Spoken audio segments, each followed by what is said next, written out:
আজকে আমি কই গেলাম আর কিতাও বা আমারে দোয়াইলো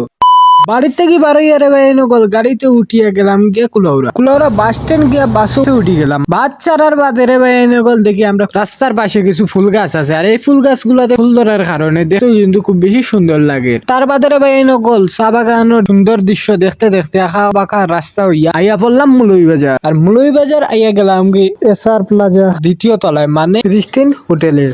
অনেকে কইবা ভাই ইকানো কিতা আর ওই ইকানো হইলে কি আমার লয়ালি কার্ড রাখা আছিল যে কার্ডটা আমার নেওয়ার কথা আছিল কয়েকদিন আগে কিন্তু আমার মৌলভীবাজার না হওয়ার কারণে কিন্তু আমি আইয়া নিতাম পারছি না তার বাদে বাইনগর রেস্টুরেন্টের উইনারের পক্ষে দেখি আমরা একটা কফি টির দোয়াইলো আর সাথে আসলে কিন্তু আমরা শ্রমিক দা অনেকের মনে প্রশ্ন থাকতে পারে ই কার্ড দিয়া আমি কিতা করতাম বা আপনারা কোনো খামো আইবেন বা আপনারা কিলা পাইবা আর এই সম্পর্কে কিন্তু আমার নেক্সট ভিডিওর মাঝে আপনারা জানানোর চেষ্টা করবো আর তারপরে বাইনগল আমার কিছু ব্যক্তিগত কাজ আছিল আর এই কাজগুলা শেষ করে কিন্তু আবার রওনা হয়ে গেলাম বাড়ির দিকে।